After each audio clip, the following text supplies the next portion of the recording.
Soy croupier de blackjack en uno de los hoteles casino más elegantes de Las Vegas. Me mudé aquí desde la zona rural de Massachusetts en 2017. Aunque me encanta el estilo de vida de Las Vegas, la gente aquí está loca y en algún momento de tu vida en la ciudad del pecado verás cosas que nunca olvidarás. Y lo que más se destaca en mi mente es lo que vi el pasado día de Acción de Gracias en el suburbio de Henderson, donde vivo. Era mi día libre, así que estaba relajándome y haciendo algunos recados. Pero como trabajo de noche, la mayoría de estos recados los hago alrededor de la medianoche. Las Vegas realmente se adapta a sus trabajadores por turnos, por lo que puedes hacer la mayoría de las cosas incluso en medio de la noche. Estaba a medio camino de mis diligencias cuando me detuve en una tienda de conveniencia cerca de mi casa para comprar un café y unos cigarrillos. Estaba en la máquina de café, introduciendo mi pedido en la pantalla táctil cuando escuché un alboroto detrás de mí. Me di la vuelta para ver la cosa más aterradora que he visto en mi vida. Había un tipo parado en el mostrador de la tienda, apuntando con una pistola al dependiente.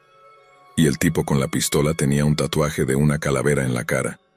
Tenía una cruz en medio de la frente, pero el resto de su cara estaba tatuada como una calavera, con sombreado debajo de los ojos, en las mejillas y dientes tatuados sobre los labios. ¿Qué es lo que tiene ese tipo de tatuaje facial que simplemente grita: "Estoy acabado con la sociedad"? Un robo a mano armada ya es lo suficientemente aterrador, sin que el tipo sea obviamente un loco. Me vio mirándolo, se volvió y me apuntó con la pistola. Entonces, lo siguiente que supe fue que me estaba escondiendo detrás de una estantería para cubrirme, y tuve suerte de que no me persiguiera.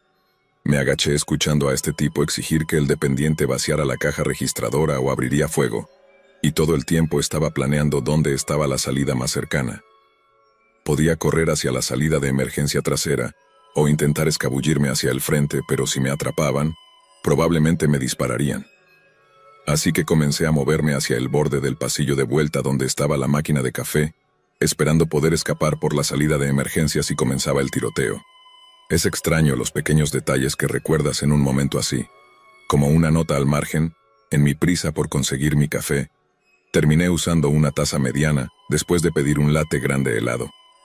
Y mientras estaba arrodillado allí, temiendo por mi vida, todo lo que podía escuchar era el goteo, goteo, goteo del café a mi lado de mi taza desbordada. Esos sonidos están grabados en mi mente. El tipo con la cara de calavera dando órdenes. El ruido de mi corazón latiendo en mis oídos y ese goteo. Goteo. Goteo del café.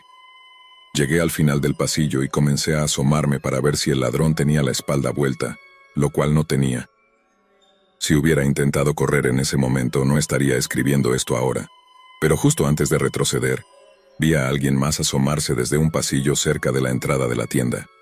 Era un tipo samoano grande con tatuajes, moviéndose lentamente como yo. Al principio pensé que iba a intentar escapar, así que pensé que podría usar la distracción que hiciera para salir corriendo por la salida de emergencia. Pero cuando se levantó y comenzó a moverse, en lugar de dirigirse a la entrada principal, en realidad se lanzó hacia el tipo con la cara de calavera. No puedo imaginar tener ese tipo de valentía.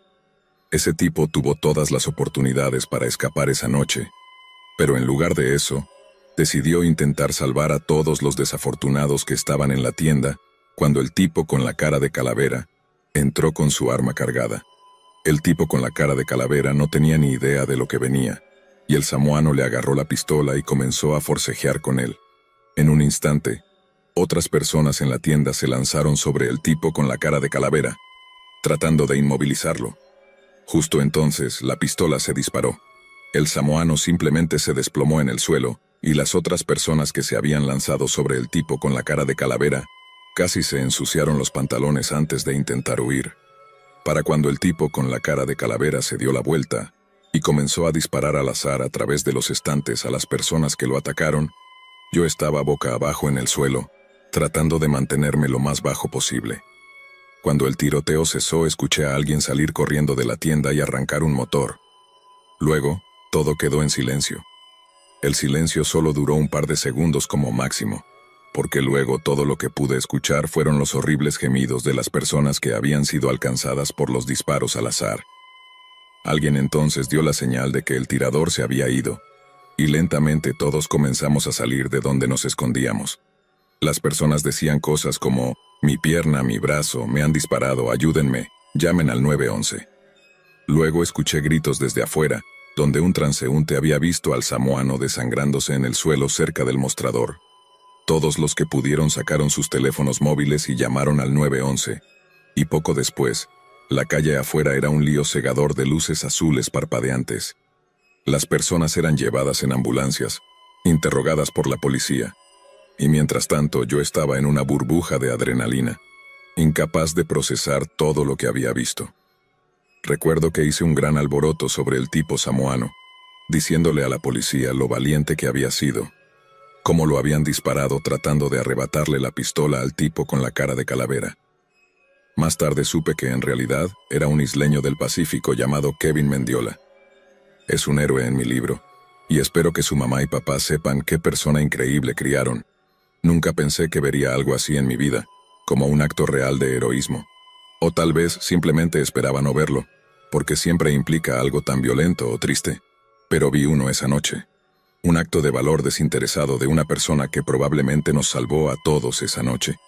Porque el tipo con la cara de calavera estaba en medio de una ola de crímenes que cruzó las fronteras estatales, y esa noche, estoy bastante seguro de que mató a un montón de otras personas. Después leí que él y su novia desequilibrada habían estado disparando al azar a los coches en la carretera, y estoy bastante seguro de que están siendo acusados de algunos delitos insanos o algo así ahora, ya que la policía encontró un montón de otras armas en su coche cuando los atraparon. Puedes buscar en Google Christopher McDonald en Las Vegas, y verás al desgraciado por ti mismo. Se ve bastante patético en sus fotos de ficha policial. Solo un criminal tonto que tomó algunas decisiones realmente terribles respecto a su arte corporal. Pero déjame decirte que esa noche en la tienda de conveniencia era un monstruo, un verdadero monstruo de cuento hecho realidad, y sinceramente espero no volver a encontrarme con alguien así nunca más. Pero si lo hago, solo espero que haya alguien más como Kevin Mendiola cerca, alguien lo suficientemente valiente como para no colapsar cuando la muerte le esté mirando a la cara.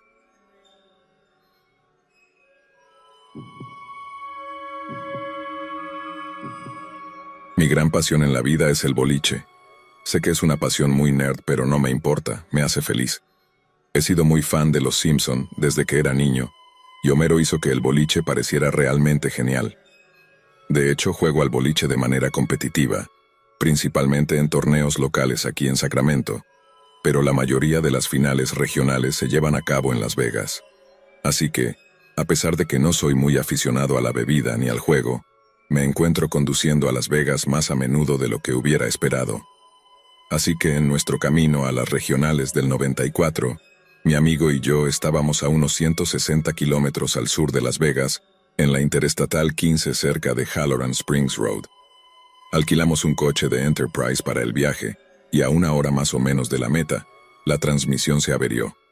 Afortunadamente pude deslizarme por la rampa de salida, un poco antes de detenerme cerca de una vieja parada de camiones. El lugar era un desastre, solo unas pocas bombas de gasolina sucias y un viejo cartel que decía gasolina y comida. Me sorprendió que el teléfono público funcionara. Llamé a la línea de servicio al cliente de Enterprise para ver si podían enviar a alguien a arreglar el coche, pero las noticias no eran buenas. Aparentemente, estábamos en medio de la nada, y no había ninguna compañía de asistencia en carretera con la que trabajaran a menos de 160 kilómetros de nosotros. Podría tomar horas y horas para que enviaran a un mecánico, pero tenían una propuesta bastante atractiva. Encontrar a alguien que nos arreglara o remolcara el coche y nos reembolsarían si guardábamos los recibos. Nos pareció justo, así que preguntamos dentro de la parada de camiones si había algún mecánico que pudiera llamar por nosotros. El encargado nos contó toda una historia sobre que había un mecánico, pero que no saldría a buscarnos, así que llamaría a su amigo que tenía una grúa para que viniera a recogernos y nos llevara al mecánico. Todo sonaba sospechoso, pero ¿qué puedo decir? Estaba desesperado. Si perdía una buena noche de sueño estaría arruinado en el torneo, así que cualquier cosa que nos llevara a Las Vegas a tiempo parecía valer la pena. Poco después, un camión llegó a la parada de camiones y parecía algo sacado de una película de Mad Max. Una chatarra que parecía que se desmoronaría en cualquier momento. El tipo que salió del camión parecía que no se había duchado en una semana. Se acercó a nosotros, con al menos 110 kilos de grasa y polvo, y nos dijo que en realidad conocía a un mecánico de Enterprise cerca de McCarran y que nos llevaría allí por $400. ¿Puedes creerlo? $400. Podía oler nuestra desesperación y nos golpeó con una tarifa de $400. Pero ¿qué elección tenía? Si quería estar en condiciones de jugar bien, necesitaba unas buenas 8 horas de sueño, así que acepté la oferta del tipo y le dije que le daría el dinero cuando llegáramos al lugar de Enterprise. En retrospectiva, definitivamente tomé la decisión equivocada. Estaba tan emocionado por el torneo, realmente creía que tenía una oportunidad ese año, y en mi ciega desesperación hubiera hecho cualquier cosa para llegar a tiempo. Pero subirme a ese camión fue probablemente lo peor que pudimos haber hecho, y en ese momento no podía subirme lo suficientemente rápido. Estuvimos en la carretera durante poco más de 1 hora, aunque si me hubieran dicho que estuvimos en la carretera durante 3 horas, lo habría creído. Cada segundo fue una agonía, y todo se debía al tema de conversación favorito del conductor de la grúa. Según él, había estado conduciendo una grúa durante como 200 años o lo que fuera, y eso significaba que había estado en su buena cuota de accidentes de tráfico. Luego, durante todo el camino a McCarran, nos contó sobre cada accidente en detalle. Cada vez que llegábamos a una parte de la carretera donde había habido un accidente, nos daba una descripción horriblemente gráfica de cada uno. Pensé que todas las cabezas cortadas, los cuerpos carbonizados y los miembros amputados eran algo asqueroso, y nada de lo que decía realmente me afectaba. Eso fue hasta que llegamos a una sección de la carretera que le recordó un accidente particularmente desagradable. En este, un conductor ebrio que iba a 180 kilómetros por hora por la autopista, se desvió por varios carriles y chocó contra una mujer que conducía en sentido contrario. El conductor de la grúa dijo que se estrelló contra su coche como un tren de vapor fuera de control, destrozando completamente el coche de la pobre mujer. Solo que la mujer estaba embarazada. Según el conductor, el impacto la hizo explotar. Fue en ese momento que tuve que decirle amablemente que pensaba que estaba compartiendo demasiado, como dicen ahora. Era bastante joven en ese momento, mucho más joven de lo que soy ahora. Y como este tipo era lo suficientemente mayor para ser mi padre, se sintió con derecho a hablarme como si lo fuera también. Así que comenzó a sermonearme sobre las consecuencias de ignorar la seguridad vial, cómo no podía apartarme de las realidades del mundo moderno, y todas esas tonterías. Estuve de acuerdo, realmente estuve de acuerdo, pero seguramente podría habernos ahorrado los detalles. Hubo un silencio incómodo en el camión durante unos kilómetros. Luego, para mi absoluta sorpresa, el conductor de la grúa comenzó a contarnos de nuevo sobre los accidentes de tráfico. No podía creer lo que oía.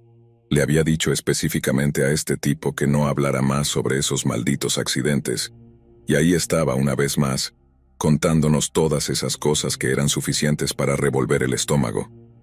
Y cuando empezó a darnos un relato gráfico sobre cómo un autobús lleno de niños en una excursión escolar se estrelló contra un camión con remolque antes de incendiarse, y cómo había pequeños cuerpos en llamas corriendo por la autopista, debería haber perdido los estribos. Le dije claramente que ni mi amigo ni yo queríamos escuchar sobre niños quemados, y que por favor se callara. Siguió otro silencio incómodo y, en lugar de continuar con el viaje, el tipo gordo nos detuvo al costado de la carretera y apagó el motor. Luego lanzó una diatriba sobre lo afortunados que éramos de que nos estuviera ayudando, cómo estaríamos jodidos si no fuera por él, y lo afortunados que éramos de que solo nos estuviera cobrando $400. En ese momento, fui lo suficientemente tonto como para mencionar algo sobre caminar el resto del camino, y el conductor simplemente se echó a reír. Golpeó un viejo medidor de temperatura en su tablero, y recibí el mensaje de inmediato. Pero aún así continuó con su diatriba sobre cómo moriríamos de insolación en el kilómetro 50 si intentábamos el resto del viaje a pie. Saber que tenía razón me golpeó como una tonelada de ladrillos, y todo lo que pude hacer fue asentir y disculparme suavemente, rogándole que no nos echara del camión. Estábamos atrapados con él, él lo sabía y nosotros también. Saber que tenía todas las cartas, saber que tenía todo el poder, me enfermaba el estómago. Y como sabía bien que estaba completamente en control, Continuó con su pequeño discurso de tour de la muerte en la carretera todo el camino hasta McCarran. Solo que esta vez, algo era diferente en la forma en que hablaba. Estaba perturbadoramente apasionado por todo el asunto, hasta el punto en que realmente pensé que se estaba emocionando contándonos todas estas cosas de pesadillas sobre cuerpos muertos rotos, ya sea tendidos en los restos de coches o sin vida al costado de la carretera. Cuanto más parecía que nos estremecíamos, cuanto más incómodos estábamos, más comprometido y animado parecía estar. Honestamente, fue una de las horas más inquietantes y perturbadoras de mi vida, y hubiera sido mejor si hubiéramos abandonado nuestro viaje a Las Vegas por completo. Llegamos a un mecánico que arregló el coche y logramos llegar a nuestro hotel a tiempo para dormir decentemente, pero el sueño no vino. Cuando apoyé mi cabeza en la almohada, todo lo que podía pensar eran esas personas muertas, niños quemados, todo el dolor, la pérdida y el sufrimiento que ese tramo de carretera había visto a lo largo de los años. No hace falta decir que no dormí mucho en absoluto. Eso significó que mi rendimiento en el torneo de boliche fue realmente terrible, y mi equipo fue eliminado en la segunda ronda. Terminamos conduciendo de vuelta a casa desde Las Vegas, exhaustos, derrotados, pero lo más importante, seriamente perturbados. Y puedes apostar que recé para que la transmisión aguantara hasta que llegáramos a California, porque no había forma de que volviera a sentarme en un camión con ese conductor viejo y espeluznante de nuevo. Tuvimos suerte de que mantuviera sus manos sucias fuera de nosotros, y la próxima vez, tal vez, no tengamos tanta suerte.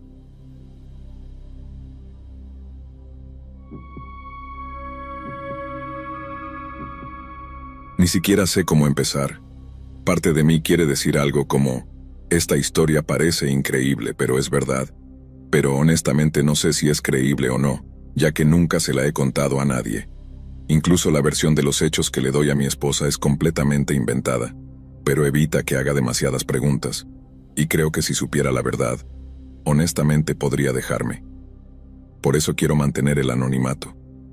La mayoría de la gente ni siquiera sabe que he estado en Las Vegas. Definitivamente no soy del tipo que le gusta salir de fiesta, nunca lo he sido. Y hoy en día ni siquiera pienso en el juego o en los juegos de cartas ni nada de eso, y mucho menos hablo de ellos.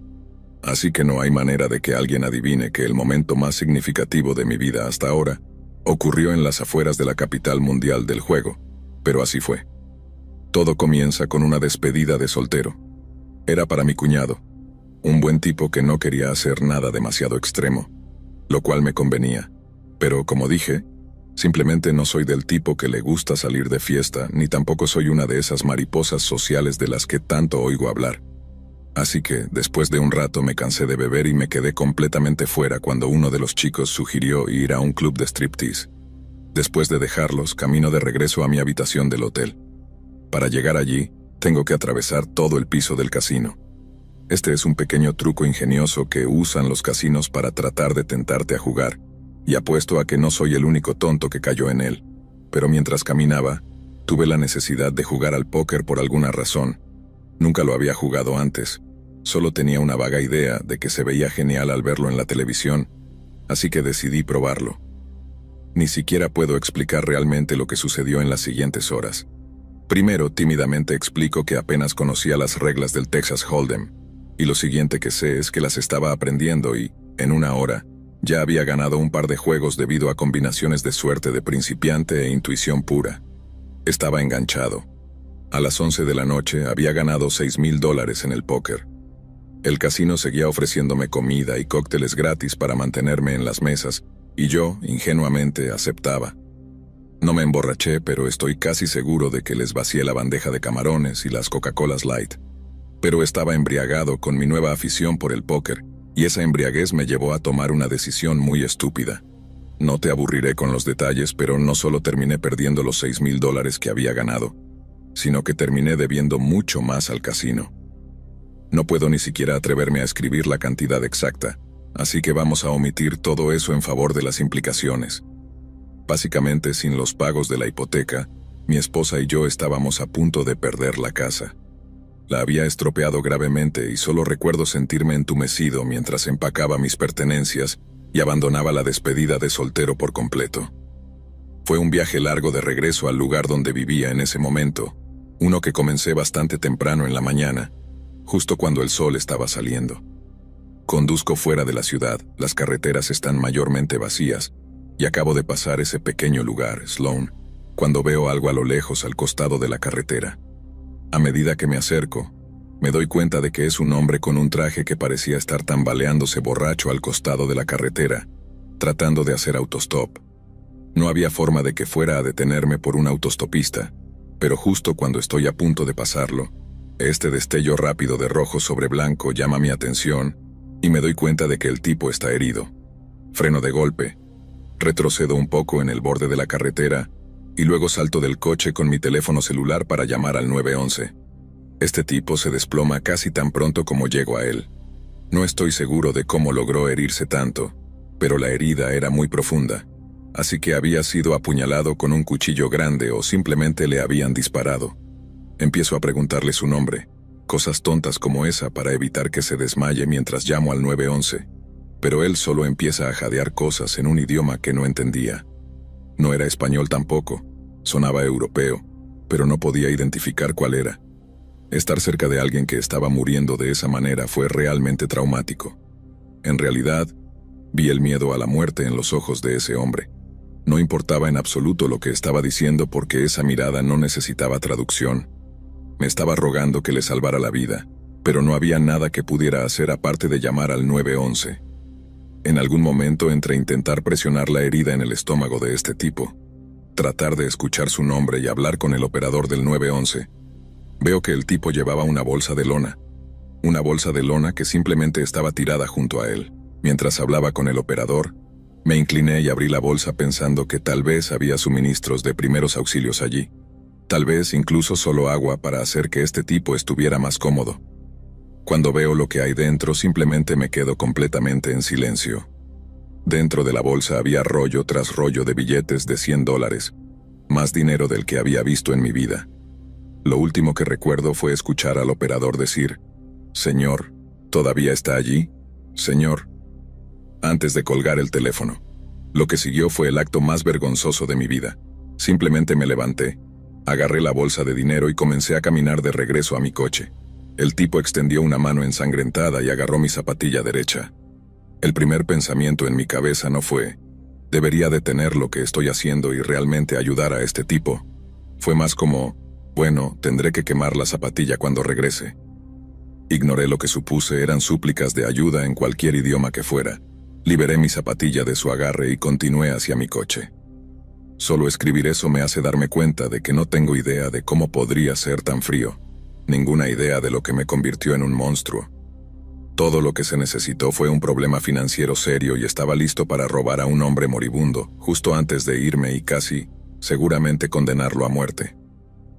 Conduje sin parar tampoco, no me detuve ni un segundo hasta llegar a casa, donde pude deshacerme de la zapatilla ensangrentada y esconder el dinero en un lugar donde mi esposa nunca lo encontraría.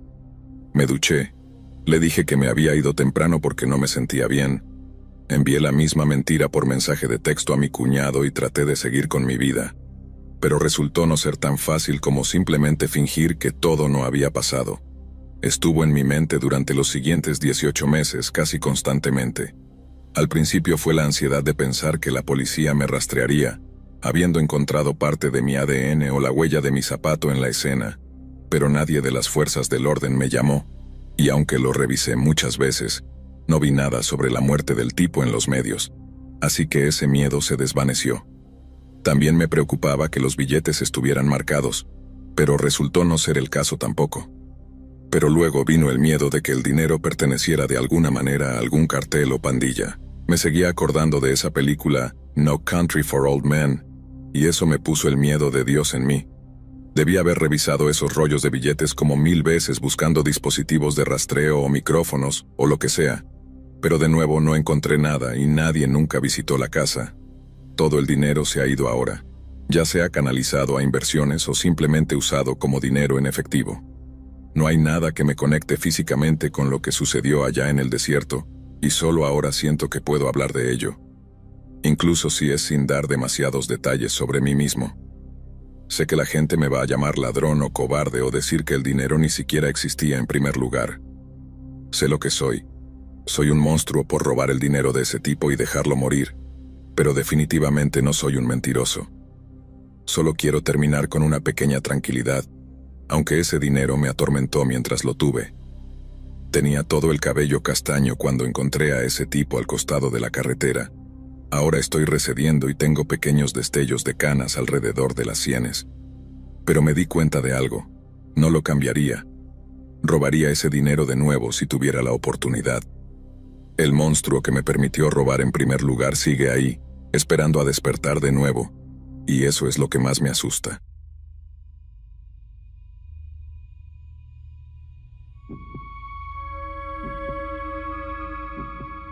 Cada fin de semana del día del trabajo, cuando era niño, mi papá nos llevaba a mi mamá, a mi hermanita y a mí a Las Vegas por el fin de semana. Te sorprendería saber cuántas cosas para niños había en la ciudad del pecado. Quiero decir, tenían que tener algo para entretener a los niños mientras papá se jugaba todo su dinero en las mesas de craps. Mi papá no era un jugador empedernido, pero sí disfrutaba un poco de blackjack entre nuestras visitas a los cañones de Red Rock. Así que mi mamá nos llevaba a la tienda de Disney, o de compras de ropa mientras papá se desahogaba. Solíamos tener un montón de tradiciones en Las Vegas también. Una de ellas era detenernos en un pequeño lugar llamado Prima Donna Resort, en un lugar llamado Prim, justo en la línea estatal. Tomábamos un descanso para ir al baño, comíamos algo y papá hacía algunas apuestas de última hora en el casino allí. Era 1997. Yo tenía 12 años y acabábamos de terminar de comer en uno de los restaurantes de la Prima Donna. Papá estaba arriba apostando y mi hermana no se sentía bien, así que la atención de mi mamá estaba con ella. Yo estaba aburrido y sabía que las vacaciones estaban llegando a su fin, así que supongo que me sentía inquieto. Me levanté de la mesa y me fui a explorar el resort.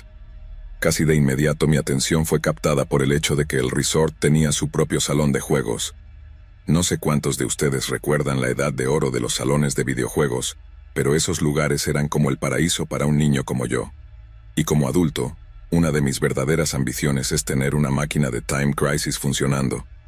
Pero en ese momento vi a dos chicos mayores jugando entre las máquinas, ni siquiera jugando a nada, solo jugando a las escondidas o algo así. Así que recuerdo estar demasiado intimidado para ir a mirar los juegos. Uno de esos chicos tenía una camiseta sencilla y pantalones cortos anchos, pero por alguna razón llevaba mocasines en lugar de zapatillas deportivas, y recuerdo que eso me llamó la atención y pensé que era algo raro. En lugar de explorar el salón de juegos como quería, terminé buscando un baño para hacer pis. Recuerdo ver a una niña pequeña entrar en un baño y pensar, oh, está bien, ese es el de chicas, y buscar la otra puerta. Pero luego el chico de los mocasines entra en el mismo baño justo después de la niña. Yo estaba como, ¿qué? Tuve que mirar 2 veces las señales de las puertas para asegurarme de que estaba entrando en el baño de chicos, pero rápidamente me di cuenta de que el chico de los mocasines en realidad había entrado en el baño de chicas en lugar del de chicos. Después de hacer pis, regreso con mi mamá e intento decirle que alguien ha roto la regla cardinal de entrar en el baño equivocado. Pero ella estaba demasiado ocupada con mi hermanita que tenía fiebre como para escucharme realmente. No la culpo. Solía contar todo tipo de historias cuando era más joven, y supongo que simplemente no me tomó en serio. Unos minutos después veo al chico de los mocasines en el estacionamiento, levantándose la camisa mientras hablaba con unas chicas. No sé si estaba presumiendo o lo que sea. Nunca lo entendí, porque lo siguiente que escuché fueron gritos en el vestíbulo. No estaba seguro de lo que estaba pasando ni tuve tiempo de averiguar qué había pasado porque poco después apareció mi papá, habiendo escuchado los gritos, y terminamos saliendo hacia San Diego un poco antes de lo esperado. Los siguientes días fueron increíblemente extraños. En un momento, vi a mi mamá llorando mientras veía las noticias. Le pregunté qué pasaba, pero todo lo que hizo fue apagar la televisión rápidamente y abrazarme. Estaba tan confundido y preocupado que terminé llorando también mientras intercambiábamos te quiero. Sabía que algo malo había pasado en la Prima Donna y que estaba afectando a mis padres. Simplemente no sabía qué era ese algo y no lo descubrí hasta años más tarde, pero cuando lo hice, me alegro de que mis padres me mantuvieran en la oscuridad sobre ello porque es una de las cosas más perturbadoras que he leído, y saber que todo sucedió a unos pocos metros de mí es algo con lo que luché por lidiar. Verás, el nombre del chico de los mocasines era Jeremy Strohmeyer. Era el hijo adoptivo de 18 años de una familia rica de Long Beach que también había pasado el día del trabajo en Las Vegas. Estoy hablando de dinero en abundancia, como que los padres adoptivos de este chico eran tan ricos que le compraron lecciones de vuelo en un avión real. Jeremy no había entrado al baño de chicas por capricho esa tarde. Lo hizo porque estaba siguiendo a una niña de 7 años llamada Charisse Iverson. Leí que logró convencerla de que se encerrara en el baño, diciéndole que era el único lugar donde estaría a salvo de él después de haberla perseguido por el salón de juegos por un tiempo. Luego, cuando ella entró, él la siguió. Luego, una vez dentro, el chico de los mocasines arrastró a la niña a un cubículo y le tapó la boca para mantenerla callada.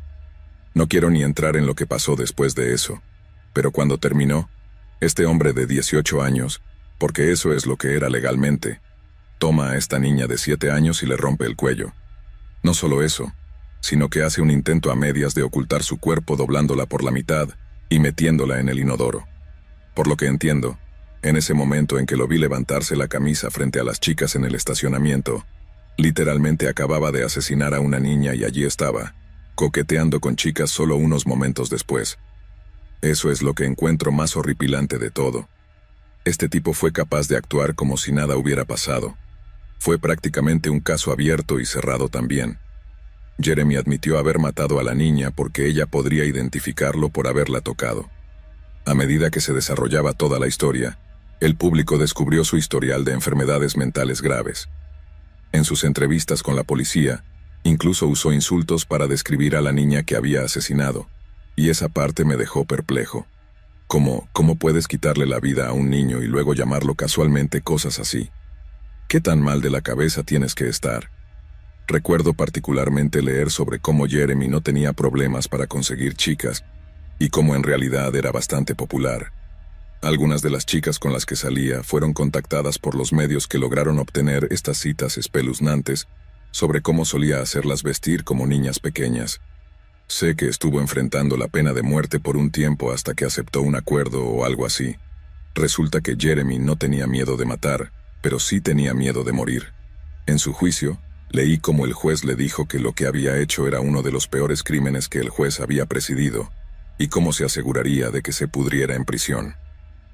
Creo que hubo un extraño lado positivo en todo esto, algo sobre cómo las parejas que adoptan niños tenían derecho a ver el historial médico de sus padres biológicos.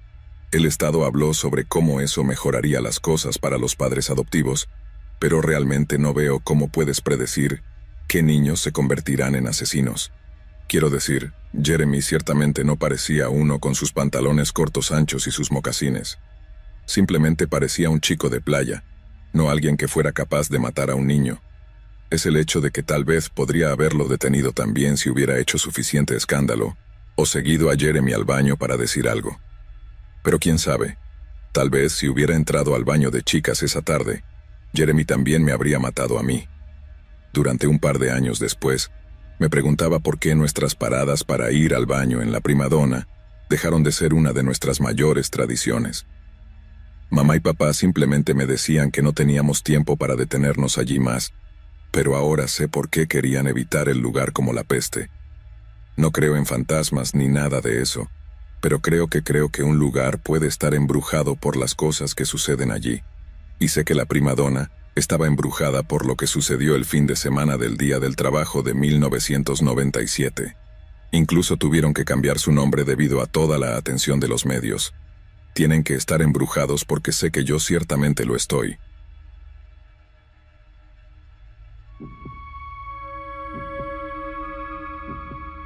Son las 3 de la madrugada en una intersección aislada de Las Vegas, el 22 de febrero de 2017. En cualquier otra noche, las únicas personas que podrían estar cerca serían un puñado de indigentes tratando de hacerse lo más cómodos posible en sus camas de concreto y grava. Pero esta noche tienen compañía. La intersección a menudo es visitada por representantes de programas de ayuda a los indigentes, pero la persona que los acompaña esta noche no está interesada en ayudarlos. Está allí por una sola razón: matar. Los residentes indigentes de Las Vegas son particularmente vulnerables, ya que Nevada es uno de los 4 estados del oeste, junto con California, Hawái y Oregón, en los que más de la mitad de la población indigente no reside en refugios o viviendas temporales. En cambio, viven en las calles o en vehículos, parques, túneles y otros lugares inadecuados para la habitación humana. 2 hombres indigentes ya han sido asesinados en este mismo lugar, rodeado de autopistas y lejos de las luces de neón del Strip de Las Vegas. Ambos fueron golpeados hasta la muerte con un objeto contundente, y el perpetrador ha regresado una vez más para cazar. Una figura encapuchada está caminando de un lado a otro frente a una pila de mantas, mantas que tienen la forma distintiva de una persona durmiendo debajo de ellas. En la mano de la figura encapuchada hay un martillo de garra, casi 2 kilos de acero moldeado diseñado para romper y desgarrar madera y ladrillo. La figura levanta el martillo sobre su cabeza y fija su mirada en donde cree que está la cabeza de su víctima dormida. Luego, con ambas manos agarrando el mango de goma del martillo, baja el lado romo de la cabeza de acero con fuerza. Pero el sonido que resuena en la fría noche de Nevada no es el que está acostumbrado a escuchar. No es el crujido de un cráneo roto, sino algo diferente. Además, no hay oscurecimiento de la manta alrededor de la cabeza de la víctima por la sangre, siendo absorbida por la tela. Shane Schindler, de 30 años, ha salido esa noche para quitarle la vida a una persona indigente, pero en lugar de eso, terminó usando su martillo en nada más que un maniquí de plástico. Cuando su confusión comienza a registrarse, Schindler es cegado por los haces de luz de linternas que parecen surgir de la nada. Policías encubiertos se rebelan apuntando sus armas hacia él y exigiendo que suelte el martillo. Schindler hace lo que le dicen, arrojando el potencial arma homicida a un lado, antes de acostarse boca abajo en la tierra mientras los oficiales lo detienen y le ponen las esposas en las muñecas. Schindler se da cuenta de que ha caído en una operación de engaño bastante ingeniosa. La operación fue ideada por el capitán de policía de Las Vegas, Andrew Walsh. Como dicen, cada vez que una persona indigente es asesinada, la acera o un parche suave de tierra no es lugar para que un ser humano tome su último aliento. Nos tomamos esos crímenes muy personalmente. Son los rostros perdidos de nuestra comunidad, dijo a un grupo de periodistas después de que Schindler fuera arrestado en una conferencia de prensa. Walsh explicó que había instruido a sus oficiales para colocar una serie de señuelos humanos en el suelo, en el área donde se habían producido los asesinatos de indigentes. La táctica inusual se debió a que no habían tenido suerte en la investigación. No tenían testigos, ni motivo, nada que los guiara hacia el asesino. Los tiempos desesperados requerían medidas desesperadas. Una vez que se colocaron los señuelos, los oficiales de policía utilizaron una mezcla de cámaras ocultas y detectives vestidos de civil para vigilar el cebo. Y fue una de estas unidades de detectives vestidos de civil la que observó cómo Shane Schindler atacaba su maniquí de plástico. Fue arrestado de inmediato y acusado de llevar un arma oculta sin permiso, un cargo que daría tiempo a los detectives para hacer que un cargo de asesinato fuera firme. Pero el abogado defensor de Schindler afirmó que el cargo de arma oculta era completamente falso. Afirmó que llevar un martillo en una bolsa no era un delito. De lo contrario, todos los trabajadores de la construcción y carpinteros del país serían arrestados por lo mismo. Pero afortunadamente, la policía logró mantenerlo en la cárcel con el juez, habiendo acordado que el daño hecho al maniquí era suficiente para confirmar que Schindler tenía la intención de matar a alguien esa noche. Luego, todo lo que se necesitaba era vincular a Schindler y el ataque con martillo a los otros 2 asesinatos de indigentes que ocurrieron en las semanas anteriores. Era prácticamente un caso abierto y cerrado, y Schindler aceptó el consejo de su abogado defensor, aceptando el acuerdo de culpabilidad por intento de asesinato que le ofrecieron los fiscales estatales. Si optaba por luchar contra los cargos, podría terminar siendo condenado a muerte. Y así, un juez de Nevada sentenció a Schindler a 8 años por intento de asesinato, aunque vale la pena señalar que esto es simplemente para ganar tiempo para que la policía de Las Vegas arme un cargo de asesinato irrefutable contra él, para que la población indigente de Las Vegas pueda esperar una medida de justicia. Poco se sabe sobre los otros 2 hombres que se cree que Shane Schindler asesinó, pero sí sabemos que uno de ellos era un hombre de 46 años llamado Daniel Adape. Daniel había estado viviendo en las calles durante unos 4 meses en enero de 2017 y aún mantenía contacto con su familia, a quienes llamaba cada pocas semanas para ponerse al día. Pero un día las llamadas simplemente se detuvieron. Daniel se había convertido en la primera víctima de Shane Schindler en la misma intersección donde fue arrestado. Una mujer indigente de 40 años llamada Stacy Kearney dijo a los periodistas que los asesinatos habían sacudido a su empobrecida y unida comunidad. Mencionó cómo estaban aterrorizados, conmocionados hasta la médula por algo que sonaba más como una película de terror que una realidad para ellos. Pero todos los indigentes entrevistados estaban profundamente agradecidos con los policías de Las Vegas, que organizaron el operativo del maniquí, con Stacy misma diciendo: «Creo que es realmente genial cómo pusieron ese muñeco para atraparlo». Aunque los asesinatos de indigentes en Las Vegas fueron extremos en su espantosa violencia, los actos violentos dirigidos contra personas sin hogar no son del todo infrecuentes. Según la Coalición Nacional para las Personas Sin Hogar, hubo 27 asesinatos en la comunidad de indigentes de Las Vegas, solo en 2015. La NCH también documentó un total de más de 1.500 actos de violencia contra personas sin hogar entre 1999 y 2015, en su mayoría cometidos por hombres en su adolescencia y principios de los 20. Algunos creen que ese tipo de crímenes están vinculados a representaciones despectivas y denigrantes de las personas sin hogar en la televisión y en las películas. Videos virales como Bum Fights, en los que se paga a hombres sin hogar para que peleen, a menudo se citan como ejemplos principales. Parece que las personas sin hogar no solo son atacadas por prejuicios o intolerancia, sino simplemente porque son vulnerables, porque aquellos que las matan creen que no serán extrañadas. Y quizás eso sea lo más aterrador de estos asesinatos de indigentes. Son vistos como menos que humanos, aptos para nada más que la exterminación por aquellos que optan por atacarlos. Y dado lo vulnerables que algunos de nosotros somos a la falta de hogar, especialmente a la luz de la reciente pandemia, es horrible considerar cuántas personas con un techo sobre sus cabezas están solo a unos pocos incidentes desafortunados de también ser despojados de su humanidad. Aunque eso es lo que nos separa de almas pobres como Daniela Day, todo lo que nos impide ser nosotros los que estamos tendidos en la acera con nuestro cerebro escurriendo de nuestros cráneos, es un poco de mala suerte.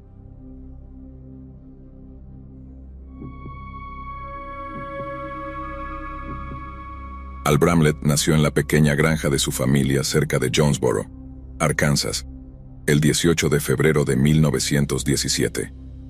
Después de servir en la Armada de los Estados Unidos durante la Segunda Guerra Mundial, Bramlett se mudó a Los Ángeles y se convirtió en barman, luego trabajando como agente de negocios para un sindicato local de bartenders.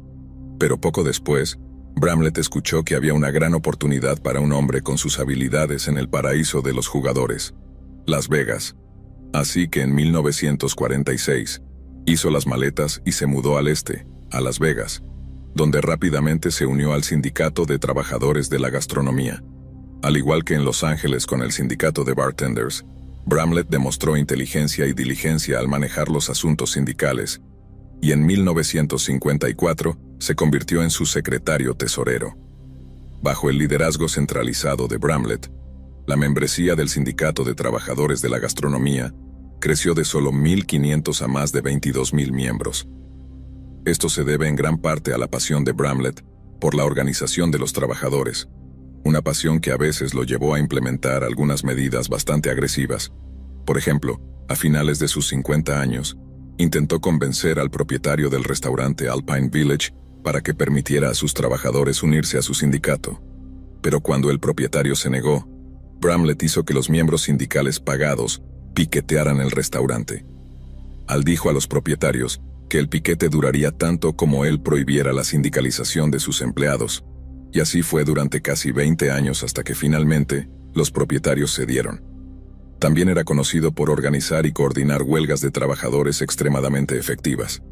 Siempre que los jefes de sus miembros del sindicato se volvían un poco demasiado explotadores, Bramlett convocaba una huelga. Entre los años 1967 y 1976, Bramlett organizó 3 acciones de huelga importantes que fueron tan efectivas que causaron que 12 de los 15 principales hoteles y casinos cerraran sus puertas. Pero como puedes imaginar, ser el jefe de un sindicato tan influyente en Las Vegas obligó a Bramlett a tener algunos encuentros bastante desagradables con algunas personas bastante desagradables. En un momento, El sindicato matriz del local 226 envió a un hombre llamado Tony Spilotro desde Chicago para hablar con Bramlett sobre la introducción de un plan dental. Bramlett sentó al hombre, escuchó lo que tenía que decir y de inmediato reconoció el esquema como ideado por la mafia. Bramlett rechazó de plano la oferta del hombre y le dijo a dónde ir. Como resultado, la empresa matriz intentó arrebatarle el control de los fondos de salud y bienestar del sindicato a Bramlett, quien tuvo que presentar una acción legal para detener lo que sin duda era un intento astuto de infiltración de la mafia. Luego, Bramlett recibió otra visita de Tony Spilotro, pero esta vez, Tony no estaba de humor para hablar. En su lugar golpeó a Al Bramlett tan fuerte que tuvo que ser llevado al hospital posteriormente. Así que cuando nos enteramos de que Bramlett fue secuestrado del Aeropuerto Internacional McCarran, no es descabellado asumir algún grado de participación de la mafia. Pero la verdad es mucho más impactante y aterradora. Recuerda, Bramlett había hecho que sus miembros del sindicato piquetearan el restaurante Alpine Village durante casi 20 años. No fue la protesta constante lo que hizo que los propietarios cambiaran de opinión sobre la sindicalización. Fue el hecho de que en diciembre de 1975, 2 bombas explotaron en el techo del restaurante, causando daños considerables pero sin víctimas. Luego, solo un mes después, una segunda bomba explotó en otro restaurante no sindicalizado, llamado David's Place. No es de extrañar que los propietarios permitieran que sus empleados se sindicalizaran poco después, y por un tiempo casi todos los demás establecimientos de comida en Las Vegas siguieron su ejemplo. Eso fue hasta 1977, cuando se abrieron 2 restaurantes que se negaron a seguir la tendencia. Estaban más que conscientes de los riesgos involucrados en operar un establecimiento no sindicalizado en un lugar como Las Vegas, y tal vez eso les ayudó a detectar los 2 autos abandonados en sus estacionamientos, los que habían sido dejados solos durante un tiempo sospechosamente largo, los que resultaron tener bombas sin detonar en sus maleteros. Un mes después, 2 excursionistas estaban haciendo su camino a través del desierto cerca de la montaña Potosí, cuando vieron algo tirado cerca de su sendero. Era el cuerpo de Al Bramlett, y había sido disparado 6 veces con una pistola calibre 22, con 2 de las heridas de entrada alrededor de cada una de sus orejas. La policía sospechó rápidamente de una ejecución mafiosa y tomó los disparos en las orejas como un mensaje de que la mafia había matado a Al porque no quería escuchar. Sin embargo, cuando la policía logró capturar al equipo de padre e hijo responsables de los 2 dispositivos sin detonar, se quedaron asombrados al escuchar que no solo no estaban afiliados a la mafia, sino que ellos habían matado a Al Bramlett. Pero aún más impactante fue que al parecer Al fue asesinado porque había ordenado los bombardeos de los restaurantes no sindicalizados. Los fabricantes de bombas, Granby y Tom Hanley, dijeron a la policía que Bramlett les había instruido colocar bombas en ciertos lugares, sin saber que la destrucción que causaron se derivaba de nada más que disputas laborales. Bramlett aparentemente les había pagado $10,000 por cada bombardeo, pero cuando sus dispositivos en los estacionamientos del Village Pub y el Starboard Tack no explotaron, Bramlett se negó a pagarles por su trabajo.